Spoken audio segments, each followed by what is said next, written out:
La COVID a changé bien des choses, évidemment. Bien des gens qui travaillent aujourd'hui à Montréal habitent la région et puis ça fait augmenter le prix des résidences. Exactement. Donc, ce qu'il faut vraiment comprendre aussi, présentement, à Montréal, l'accessibilité pour Montréal, c'est 48% du revenu pour aller acheter une propriété. À Laval, on est situé à 36%. Okay. Donc, on pourrait penser que la Nodière, c'est un petit peu un paradis, mais on est en train de rattraper à toute vitesse l'ensemble de ces régions-là. Tantôt, on va vous nommer la statistique.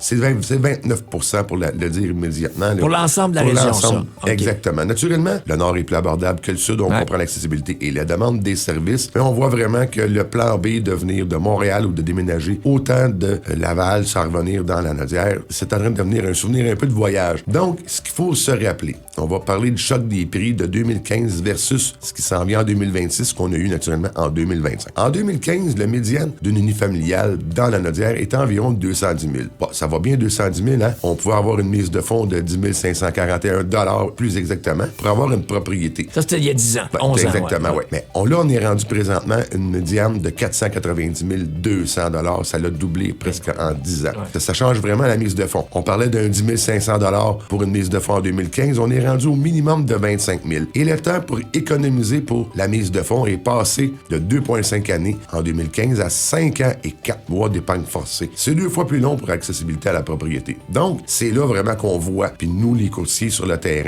on voit quand on demande des préqualifications hypothécaires, les parents vont embarquer à l'intérieur de ça. Et aussi, ceux qui ont compris le principe des CELI-APP, des REER, des RAP et compagnie, vont utiliser ces mécanismes-là pour aller chercher un avantage sur leur mise de fonds. Donc, aussi le taux d'intérêt. Bon, la réalité, en référence des taux d'intérêt que j'ai pris sur le site de Desjardins, pourquoi que ça fait si mal? En 2015, on était environ dans des taux hypothécaires de 2,5-3%. C'était quand même très bien, mais on est rendu, moi, quand j'ai vérifié mes taux hypothécaires en date du 7 janvier 2026, on était pour un taux fixe de 5 ans, 4,39, un 4 ans, 4,34, et le préférentiel à 4,45. Donc, on voit que l'argent coûte cher naturellement sur n'importe quoi. Le prix des logements, l'épicerie, l'abordabilité, tout ça, ça coûte plus cher. Et votre hypothèque, ça mange 29% de votre revenu net familial contre 12% qui était en 2015. Donc, il faut tripler l'effort financier pour aller acquérir une propriété. Naturellement, ça prend toujours de la valeur. Ceux qui ont acheté avant 2015, qui sont des acheteurs de deuxième ou troisième propriété, sont beaucoup moins impactés. Donc,